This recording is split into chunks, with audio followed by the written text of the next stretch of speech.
Hello students, इस video के अंदर हम सोशल स्टडीज़ क्लास 7 के ज्योग्राफी के चैप्टर 2 इनसाइड आवर अर्थ की स्टडी करेंगे।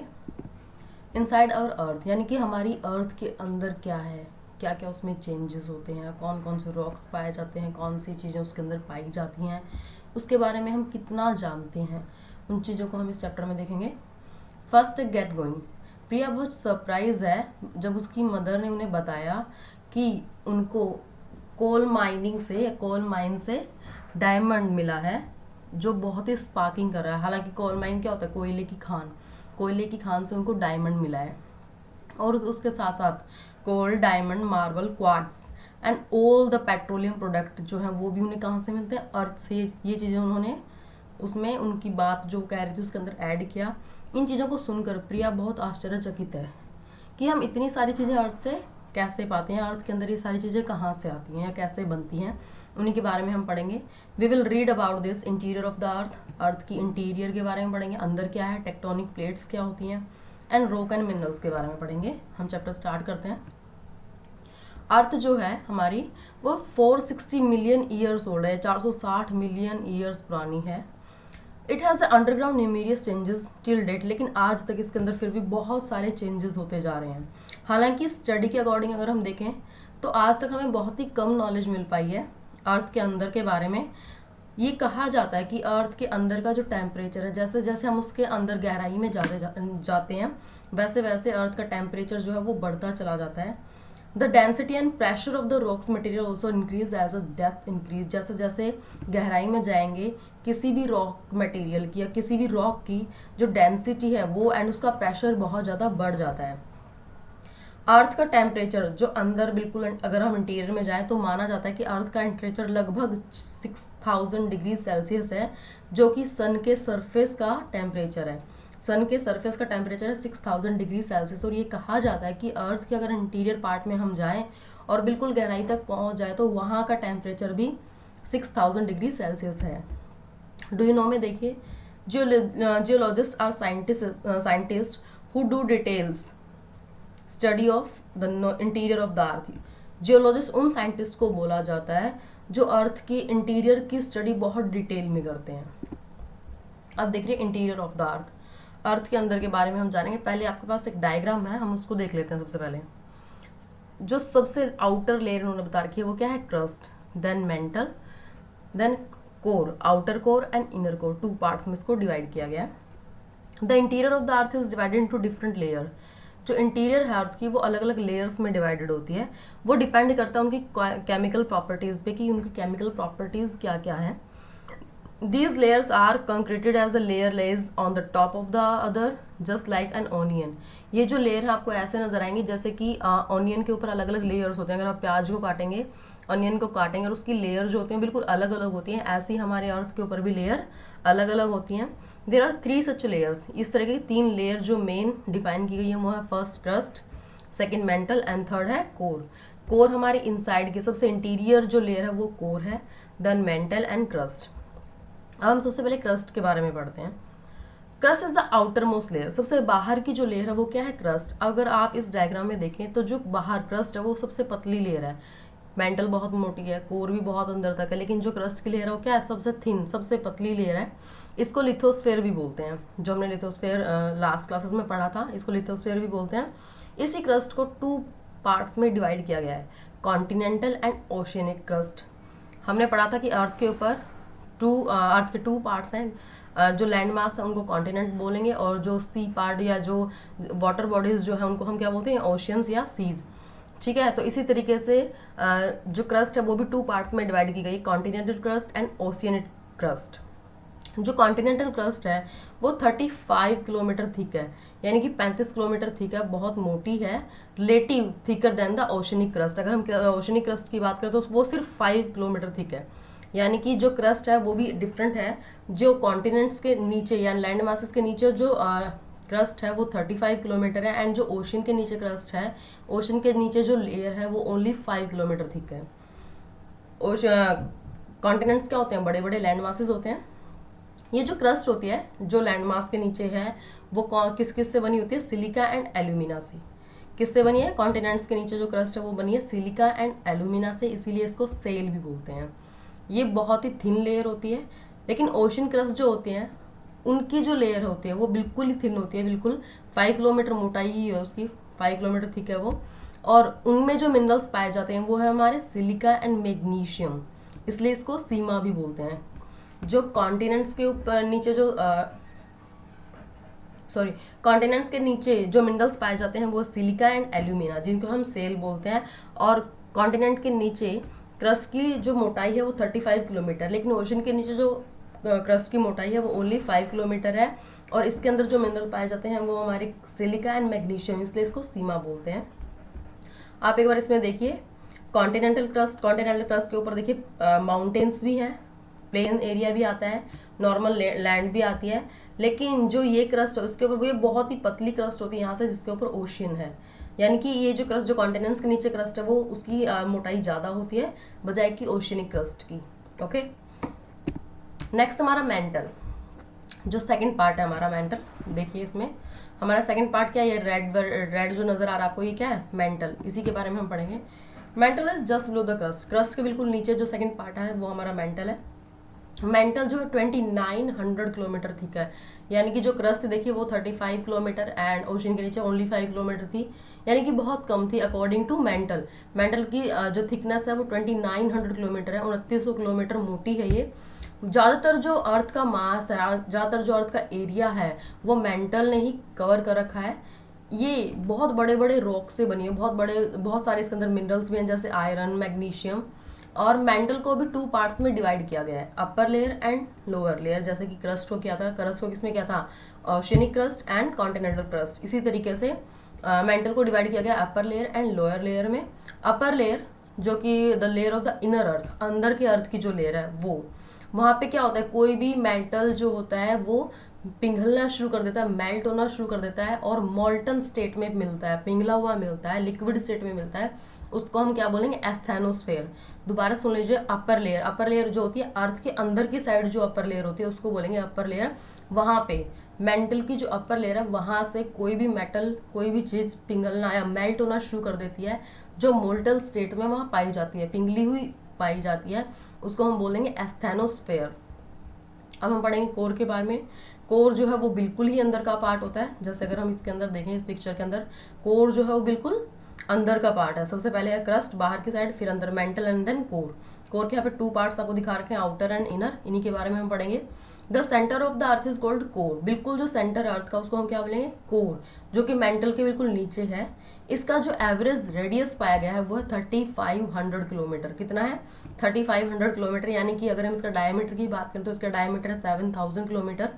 The core is made up of निकल एंड आयरन। कोर किस चीज से बना हुआ था? निकल से और आयरन से।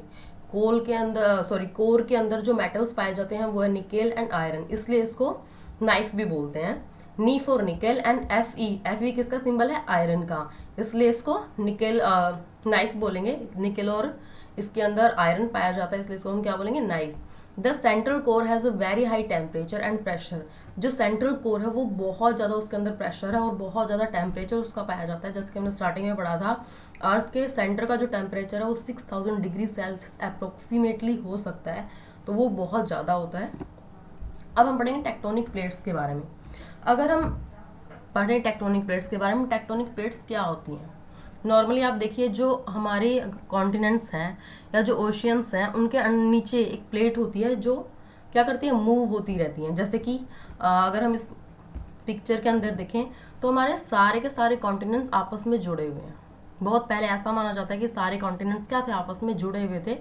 लेकिन इन प्लेट्स की जो इनके नीचे प्लेट्स हैं, जो इनके नीचे प्लेट्स पाई जाती हैं, वो क्या करती हैं? वो मूविंग करती रहती हैं। जैसे जैसे मूव होते हैं धीरे धीरे, कुछ टाइम के बाद क्या हुआ, यहाँ पे मूविंग के कारण ये सारे जो कॉन्टिनेंट्स हैं अलग अलग बट गए। और अलग अलग बटने कारण जो अभी हमें करंट में जो हमारी लोकेशंस है, अगर हम इनकी बात करें तो बिल्कुल अलग है। जैसे यूरेशिया इसमें एक दे रखा है, लेकिन इसमें यूरोप एंड एशिया दोनों ही अलग अलग हैं। यहाँ पे इंडिया हमें बिल्कुल नीचे, अफ्रीका एंड अंटार्कटिका के बिल्कुल बीच में नजर आ रहा है, लेकिन इंडिया अभी हमारा कहाँ है? एशिया के अंदर है। North America and south America बिल्कुल अलग है। अफ्रीका बिल्कुल एक अलग कॉन्टिनेंट है। अंटार्कटिका बिल्कुल अलग है एंड ऑस्ट्रेलिया अलग। तो ये सारे कॉन्टिनेंट पहले जुड़े हुए थे, जिसको पैंजिया बोलते हैं। लेकिन ये जो मूवमेंट हुई है, टेक्टोनिक प्लेट्स की जो मूवमेंट हुई है, उनके कारण ये सारे कॉन्टिनेंट अलग अलग बट गए। तो इन्हीं के बारे में हम पढ़ेंगे। अर्थ की जो क्रस्ट है बहुत सारे पत्थरों में या बहुत सारी चट्टानों में टूट गई है, और जैसे कि एक आइसबर्ग तैरता है पानी के ऊपर। आइसबर्ग क्या होता है? एक बहुत बड़ी आइस पानी के ऊपर तैर रही होती है, जिसका ज़्यादातर हिस्सा या 99% जो हिस्सा होता है वो समुद्र के अंदर होता है, और जो ओनली 1% होता है ऊपर का जो पार्ट नजर आता है वो सिर्फ हमें समुद्र में तैरता हुआ नजर आता है। लेकिन ज़्यादातर वो क्या होते हैं? नीचे। तो वो ऐसे फ्लोट करती हुई नजर आती है जैसे कि राफ्ट, अपर मेंटल, और वो हमेशा क्या होती है? मोशन में होती है, कॉन्टिन्यूस मोशन में होती है। कॉन्टिनेंट्स के नीचे भी हो सकती है और ओशंस के नीचे भी लेयर होती हैं, और उनकी शेप में क्या होता है? कंटिन्यू चेंज आता रहता है। जैसे कि अगर हम पेंजिया यहाँ पे देखें, इसकी शेप कुछ अलग है, लेकिन अभी जो हमारा वर्ल्ड है अगर उसके अंदर हम कॉन्टिनेंट्स के देखो तो उनकी शेप क्या है? बिल्कुल अलग है। तो ये धीरे धीरे मूवमेंट होती रहती है। अभी ये मूवमेंट किस कारण से होती है? अर्थक्वेक के कारण भी हो सकती है, वोल्केनिक इरप्शन के कारण भी हो सकती है, यानी इन दोनों में से कोई भी कारण हो सकता है। अगर अर्थ के अंदर अर्थक्वेक आया है या वोल्केनिक इरप्शन कहीं पे हुआ है तो उसके कारण जो मूवमेंट होती है कुछ टाइम के बाद अगर हम देखें तो हर एक कॉन्टिनेंट के कुछ ना कुछ प्लेसेस चेंज हो जाते हैं। एंड सुपर कॉन्टिनेंट, सबसे पहले क्या था हमारे पास? सुपर कॉन्टिनेंट, जिसके बारे में मैंने अभी आपको बताया है, पेंजिया, जो कि कई साल पहले 200 मिलियन ईयर्स पहले जो है उसके अंदर कुछ मूवमेंट हुई थी टेक्टोनिक प्लेट्स की, जिसके कारण जो सारे कॉन्टिनेंट हैं वो अलग अलग बट गए। और अलग अलग बटने के कारण उनकी जो अभी सिचुएशन अगर हम देखें, उनकी लोकेशन जो अभी है, प्रेजेंट लोकेशन, वो इस पेंजिया से बिल्कुल डिफरेंट है। वो किस कारण हुआ है? टेक्टोनिक प्लेट्स के कारण हुआ है। अब हम देखेंगे rocks and minerals. Rock and minerals क्या होते हैं? रॉक एंड मिनरल्स हमें अर्थ की क्रस्ट पे मिलते हैं। वो अलग कलर के, टेक्सचर के, शेप्स के, एंड केमिकल कंपोजिशन भी उनका अलग होता है। यानी कि अगर आप किसी भी पत्थर को, चट्टानों को देखो या मिनरल्स को देखो तो उन सबके कलर, टेक्सचर, उनकी शेप, उनके केमिकल कंपोजिशन अलग अलग पाए जाते हैं। जैसे कोयला, सोना, चांदी, अगर आयरन की बात करें, मैग्नीशियम, एल्यूमिनियम, ये सारी चीज़ें क्या हैं? सब एक दूसरे से अलग अलग हैं, लेकिन ये सारी हमें अर्थ के क्रस्ट से ही मिलती हैं, और ये अलग अलग मिनरल से भी बने हुए होते हैं। एक केमिकल कंपोजिशन जरूरी नहीं कि एक बिल्कुल डेफिनेट केमिकल कंपोजिशन हो। They are made of different minerals, however their chemical composition is not different. वो बिल्कुल डिफरेंट मिनरल्स होते हैं, उनकी केमिकल कंपोजिशन भी क्या होती है? बिल्कुल डिफरेंट होती है रॉक्स की। एंड मिनरल्स क्या होते हैं? Minerals are naturally occurring substance, nature से जो बनते हैं, रॉक्स के अंदर ही हमें पाए जाते हैं। They are solid which have definite chemical composition. वो सॉलिड होते हैं, उनकी डेफिनेट केमिकल कंपोजिशन होती है। इसमें आप थोड़ा सा कंफ्यूज हो जाओगे। आप देखिए, रॉक जो होते हैं, जो चट्टानें होती हैं, उनकी डेफिनेट केमिकल कंपोजिशन नहीं होती, यानी कि किसी चट्टान के अंदर कुछ चीज़ ज़्यादा पाई जा सकती है, किसी के अंदर कुछ। लेकिन अगर हम मिनरल्स की बात करें तो एक पर्टिकुलर मिनरल की अगर हम बात करेंगे तो उनकी केमिकल कंपोजिशन सेम होती है। यानी कि अगर हम गोल्ड की बात करें तो गोल्ड कहीं भी पाया जाएगा, अगर उनको हम देखेंगे चेक करके तो उनकी केमिकल कंपोजिशन क्या होगी? सेम की। अगर गोल्ड है तो वो सेम ही होगा, इतने कैरेट का हो या जितने भी कैरेट का मिलता है, इस तरीके से। अगर सिल्वर की बात करें, सिल्वर भी एक मिनरल होता है, वो जो कहीं भी पाया जाएगा तो वो सेम ही होगा, अलग सिचुएशन उसकी नहीं होगी। लेकिन जो चट्टाने हैं, पत्थर है, वो अलग अलग जगह पाए जाते हैं और अलग अलग तरीके के होते हैं। ज़्यादातर जो मिनरल्स हैं वो क्रिस्टाइन स्ट्रक्चर में होते हैं, क्रिस्टल स्ट्रक्चर में होते हैं। जैसे कि अगर नॉर्मली देखें फ्रिज के अंदर, अगर फ्रीजर में हम बर्फ़ देखें, गर्मियों में क्या, सर्दियों में क्या होता है? बर्फ़ अपने आप जम जाती है, और बड़े बड़े माउंटेन्स उसके अंदर अगर ध्यान से देखें तो नजर आता है कि पिघला हुआ नुकीला सा रूप है। तो इस चीज़ को हम बोलते हैं क्रिस्टलाइन स्ट्रक्चर। उनका जो साइज है, their size various depending on condition under which the rocks in which are they present. उनका साइज भी अलग अलग होता है, डिपेंड करता है उनकी कंडीशन पे कि क्या कंडीशन है, जिस कंडीशन में वो पाए जाते हैं उसी के अकॉर्डिंग उनका साइज भी होता है। मिनरल जो है 2 टाइप्स के होते हैं, metallic and non metallic. Metallic mineral कौन से होते हैं? जैसे मेटल, गोल्ड, एल्यूमिनियम, ये सारी चीज़ें। नॉन मेटेलिक कौन से होते हैं? जिनमें मेटल नहीं, कम होता है, जैसे कि जिसमें शाइनिंग कम होती है, जैसे यूरेनियम, ग्रेनाइट, ये सारे क्या है? हमारे नॉन मेटल है, नॉन मेटेलिक है। अब क्विक रिवीजन 1 हम करते हैं। Pangaea was a super continent that broke into pieces 200 million years ago. Pangaea जो है सुपर कॉन्टिनेंट था जो कि 200 साल पहले टूट गया था। तो ये क्या स्टेटमेंट ट्रू है? बिल्कुल ट्रू। हमने इसके बारे में अभी पढ़ा। पेंजिया जो है जिसके अंदर हमारे सारे कॉन्टिनेंट एक साथ इकट्ठे जुड़े हुए थे, लेकिन 200 साल पहले कुछ टेक्टोनिक प्लेट्स के कारण वो क्या हुआ? अलग अलग हो गए और दूर दूर तक फैलते चले गए, और आज अभी जो उनकी पोजिशन है वो बिल्कुल डिफरेंट है। What are rocks made up of? Rocks are made up of different minerals. Rocks जो है वो अलग अलग मिनरल के बने हुए होते हैं। Mental is about 2900 kilometre thick. Mental जो है वो 2900 किलोमीटर मोटी है, उसकी मोटाई जो है 2900 किलोमीटर है। Oceanic crust is called cell. Is the statement true and false? इसकी स्टेटमेंट क्या है? फॉल्स, सीमा है ना, क्योंकि ओशियन के अंदर क्या पाया जाता है? Silicon and magnesium. तो क्या हुआ इसकी स्टेटमेंट? फॉल्स। अब नेक्स्ट हम बात करते हैं use of rocks and minerals. Rocks and minerals का क्या यूज होता है? रॉक्स एंड मिनरल्स बहुत जगह बहुत सारे पर्पस के लिए यूज किए जाते हैं। पुराने समय में इन रॉक्स एंड मिनरल्स को स्टोन्स वगैरह या नेचुरल सोर्सेज बनाने के लिए यूज किया जाता था। They are also a source of various precious stones. बहुत सारे प्रीशियस स्टोन्स उनसे मिलते हैं। नेचुरल रिसोर्सेज भी हम उनसे बनाते हैं।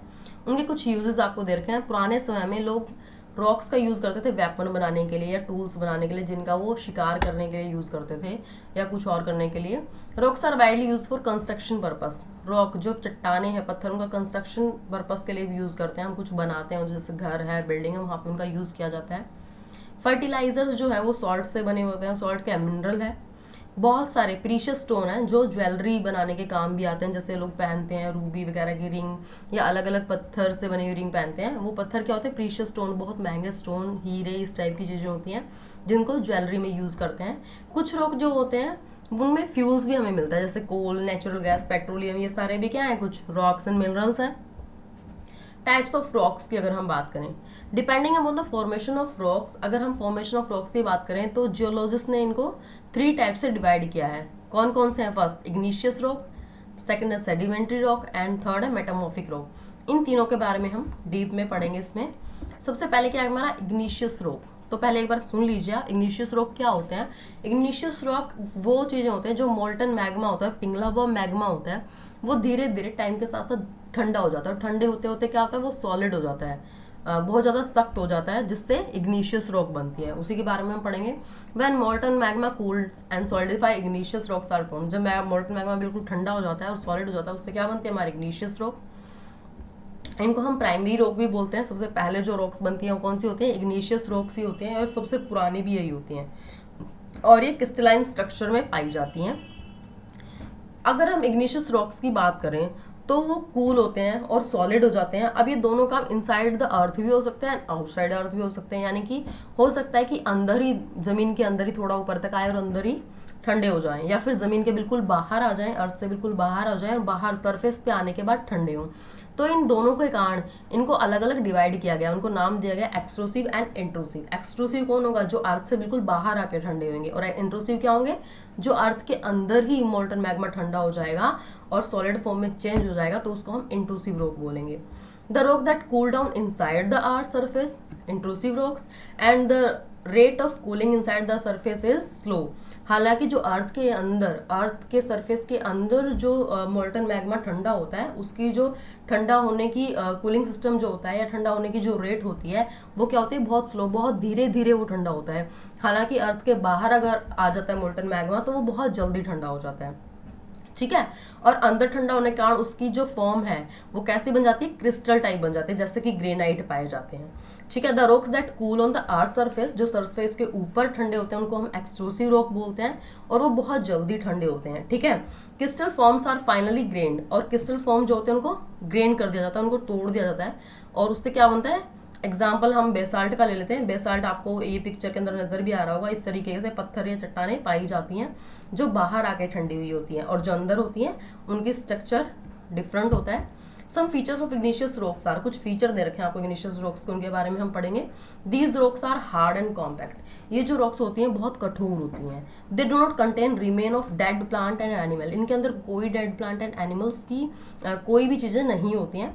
They do not allow water to percolate through dam.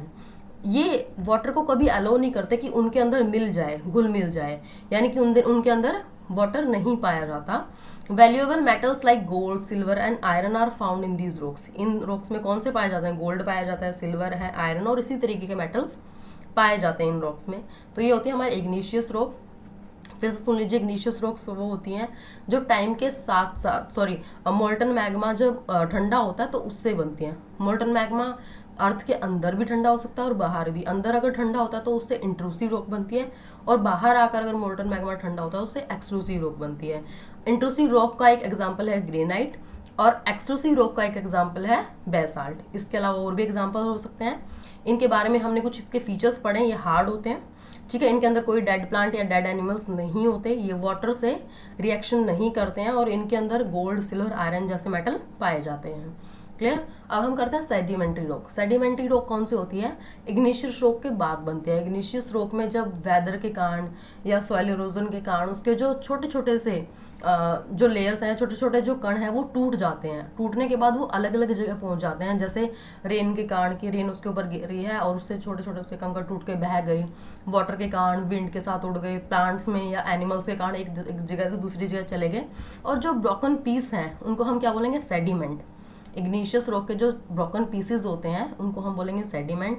और जब ये सेडिमेंट क्या करते हैं, रिवर एंड ओशियंस के थ्रू चले जाते हैं इधर उधर, और वहाँ पे जाके एक लेयर के ऊपर दूसरी लेयर बना लेते हैं। यानी कि जैसे हवा चली बहुत तेज, मिट्टी की एक लेयर बन गई, कुछ टाइम बाद दोबारा से हवाएं, थोड़ी बहुत मिट्टी आई, एक और लेयर बन गई, फिर एक के ऊपर एक लेयर बनती चली गई, और कुछ टाइम बाद, कुछ समय बाद बहुत ज़्यादा कॉम्प्रेस होने के कारण, बहुत ज़्यादा प्रेशर होने के कारण वो लेयर अलग अलग बट गई। जैसे आपको इस पिक्चर में नजर आ रही है कि सबसे पहले जो लास्ट लेयर वो बनी होगी, फिर, और ये सारे बहुत टाइम के साथ साथ बिल्कुल कंप्रेस हो गई, प्रेशर में आके बिल्कुल चिपक गई हैं। दीज रॉक्स आर फॉर्म्ड, और धीरे धीरे ये पत्थरों में बदल गई है, चट्टानों में बदल गई।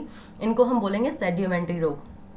दे are the most widespread rock, cover almost 75% of the total earth surface. ये बहुत ज़्यादा फैली हुई है अर्थ पे। अर्थ का 75% एरिया जो है वो सेडिमेंट्री रॉक कवर करती हैं। इन रॉक से कुछ एग्जांपल हैं, सैंडस्टोन्स, सॉल्ट, कोल, ये सारे क्या हैं? सेडिमेंट्री रॉक के एग्जांपल्स हैं। सेडिमेंट रॉक छोटे छोटे कण जब उड़कर या बहकर पानी के साथ या विंड के थ्रू या प्लांट्स के, एनिमल्स के थ्रू एक जगह से दूसरी जगह पहुंच जाते हैं, और धीरे धीरे बहुत ज़्यादा टाइम के साथ, टाइम पीरियड जैसे जैसे बढ़ता जाता है वैसे वैसे उनमें एक के ऊपर एक लेयर बनती चली जाती है। बहुत ज़्यादा प्रेशर के कारण वो क्या होते हैं? जम जाते हैं एक ही जगह, और जमने के बाद जो रॉक बनती है उसको हम बोलेंगे सेडिमेंट्री रॉक। ओके, इसके एग्जाम्पल है सैंडस्टोन, सॉल्ट एंड कोल। कुछ फीचर्स दे रखे हैं हमको। These rocks are soft as compared to igneous rock. Igneous rock बहुत ज़्यादा हार्ड होती हैं, लेकिन उसके अकॉर्डिंग हम देखें तो उसके कंपेरिजन में जो सेडिमेंट्री रॉक हैं वो कैसी होती हैं? सॉफ्ट होती हैं। These rocks are uniformly arranged in horizontal layer one above the other. ये जो रॉक्स होते हैं ये क्या होती हैं? अरेंज की जाती हैं हॉरिजॉन्टल लेयर में। आपको लेयर्स क्लियर नजर आ रही होंगी इनके अंदर, ये ऐसी लेयर्स में बनी हुई होती हैं, एक के ऊपर एक। These rocks are found under water bodies, have a mark of waves and mud crack of them.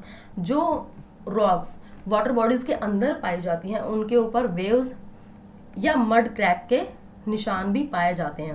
Waves क्या? जैसे झालें आती हैं, पानी आता है बहाव के साथ और टकराता है, फिर वापस चला जाता है, फिर आता है पानी बहाव के साथ, फिर टकराता है और वापस चला जाता है।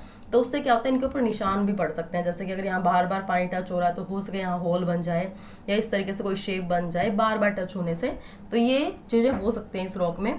Remains of plants and animals called fossils are also present in this rock, और इन्हीं रॉक्स में फॉसिल्स भी पाए जाते हैं, यानी कि जो डेड प्लांट या डेड एनिमल्स हैं वो भी सेडिमेंट्री रॉक्स में पाए जाते हैं। कैसे पाए जाएंगे? क्योंकि एक एक लेयर बनेगी, तो हो सकता है कि किसी कोई प्लांट है टूट गया, उसकी पत्तियां कुछ आ गई, या कोई एनिमल की डेथ हो गई, वो बीच में ही दब गया, उसके ऊपर एक और लेयर बन गई, तो वो सारी चीज़ें क्या होती हैं? सेडिमेंट्री रॉक में पाई जा सकती हैं। अब हम करेंगे नेक्स्ट है मेटामॉर्फिक रॉक, जो हमारी लास्ट रॉक है।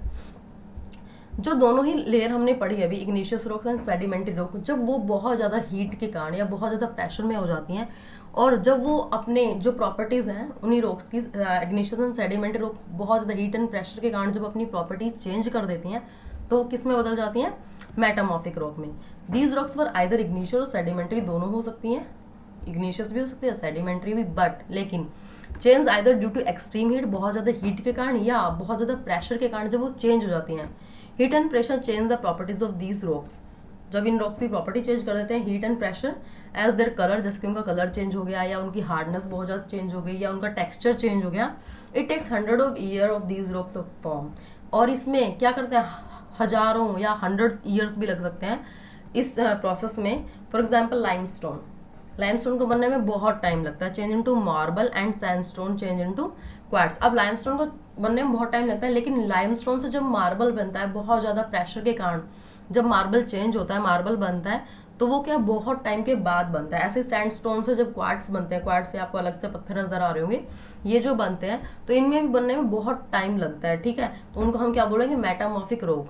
जब इग्निशन एंड सेडिमेंट्री रॉक बहुत ज्यादा हीट या प्रेशर के कारण अपनी प्रॉपर्टीज को चेंज कर देती हैं, उनकी प्रॉपर्टीज जैसे कलर, हार्डनेस या टेक्सचर कुछ भी अगर चेंज होता है, तो उसको हम क्या बोलेंगे, metamorphic rocks. They do not erode easily and are weather resistant. वो जल्दी से टूटती नहीं है और ना ही वेदर के कारण चेंज होते हैं, वेदर के कारण भी वो नहीं टूटती। They are found on the earth surface and movement inside the earth bring them up. वो अर्थ के सरफेस पे ही पाई जाती हैं जब अर्थ के अंदर कोई मूवमेंट होती है, और मूवमेंट होने के कारण अर्थ उनको ऊपर ले आती है। जैसे अर्थक्वेक वगैरह आया है या लैंडस्लाइड हुई है, इस तरीके से अगर कुछ भी मूवमेंट हुई है तो अर्थ से बाहर वो निकल आती हैं। अब हम पढ़ेंगे रॉक साइकिल के बारे में। देखिए हमने रॉक्स के बारे में पढ़ा, 3 टाइप्स के रॉक थे, इग्निशियस, सेडिमेंट्री एंड मेटामॉर्फिक। अब उन्हीं के रॉक साइकिल के बारे में हम पढ़ेंगे। The change of one type of rock into another type. एक टाइप का रॉक जो है दूसरे टाइप के रॉक में, या एक टाइप की चट्टान या पत्थर दूसरे टाइप के में चेंज हो जाता है अंडर सर्टेन कंडीशन, कुछ कंडीशंस के कारण, साइक्लिंग मैनर में, उसको हम क्या बोलेंगे, rock cycle. The rock cycle has going on ever since rock were formed. Rock cycle जो है हमेशा चलती ही रहती है और रॉक्स जो हैं वो बनते रहते हैं। इनकी कोई स्टार्टिंग या कोई एंड नहीं होता है। इसके लिए कुछ स्टेप्स दिए हुए हैं। We know that when molten magma cool, हम जानते हैं कि जब मोल्टन मैग्मा पिघलता है और वो सॉलिड फॉर्म में चेंज हो जाता है, उसको हम बोलेंगे इग्निशियस रॉक, जो हमने पढ़ा था। देखिए ये मैग्मा है, जब ये बहुत ठंडा हो गया, ठंडा होने के बाद क्या हुआ है, किस में बदल गया है, इग्निशियस रॉक में बदल गया। When subjected to cold, wind, snow and heat, these igneous rocks break down into smaller pieces which later them sedimentary rock. और जब ये जो igneous rock मैग्मा से बना है, इस igneous rock में कुछ चेंजेस हुए हैं, इसके कण टूट टूट के गिर गए हैं। टूटे किस कारण से, कोल्ड से, विंड से, स्नो, हीट या किसी भी कारण से। जब ये टूट के वेदरिंग एंड इरोजन के कारण जब छोटे छोटे सेडिमेंट्स टूट गए, और टूटने के बाद कंप्रेशन के कारण ये किस में बदल गए, सेडिमेंट्री रॉक में। इग्निशियस से कुछ छोटे छोटे पार्ट्स टूट गए हैं, सेडिमेंट्स, उनको हम बोलेंगे, छोटे छोटे टुकड़ों को या छोटे छोटे पार्ट्स को, छोटे छोटे जो मिट्टी है, कंकड़ पत्थर, उनको। और ये सेडिमेंट्स जब इकट्ठे होते हैं, मिल जाते हैं, उनको हम क्या बोलेंगे, सेडिमेंट्री रॉक। बहुत ज़्यादा कंप्रेशन या प्रेशर के कारण जो बनते हैं, ठीक है, बहुत ज़्यादा दबाव के कारण। अब देखिए, when these igneous and sedimentary rocks are subjected to immense heat and pressure, they change into metamorphic rock. जब यही igneous and sedimentary rock बहुत ज़्यादा heat and pressure, अब ये भी igneous rock पे भी लिखा है heat and pressure, and sedimentary rock के सामने भी लिखा heat and pressure में आ जाते हैं, तो क्या बनते हैं, metamorphic rock बनती है। क्या बनेगी, metamorphic. Further, the metamorphic rocks which still remain under high pressure and temperature change into magma, and again the whole cycle repeat. और जब यही मेटामॉर्फिक रॉक बहुत ज़्यादा प्रेशर के कारण प्रेशर में आ जाती है, या बहुत ज़्यादा टेम्परेचर यहाँ पे हो जाता है, तो ये क्या हो जाते हैं, पिघल जाते हैं, मेल्ट हो जाते हैं, और मेल्ट होते ही किस में बदल जाते हैं, दोबारा से मैग्मा में, ठीक है। और फिर यही मैग्मा ठंडा होने के बाद इग्निशियस रॉक बनेगी। इग्निशियस रॉक के छोटे छोटे पार्टिकल्स हो जाएंगे, जिसको हम सेडिमेंट्स बोलेंगे, और यही सेडिमेंट दोबारा से सेडिमेंट्री रॉक में बदल जाएगी। और ये सेडिमेंट्री रॉक जब बहुत ज़्यादा हीट एंड प्रेशर में आएगी, तो क्या बनेगा, मेटामॉर्फिक रॉक।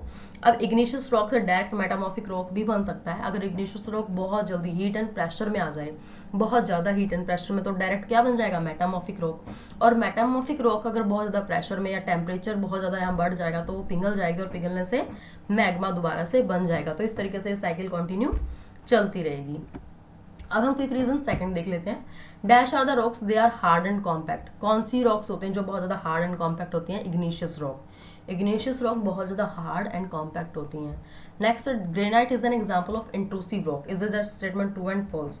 ग्रेनाइट क्या है, इंट्रूसिव रॉक है, बिल्कुल, जो अंदर अर्थ के अंदर जब मैग्मा ठंडा हो जाता है तो उससे बनती है। तो ये स्टेटमेंट क्या है, true. Weathering and dash are the two process by which the rocks are broken down.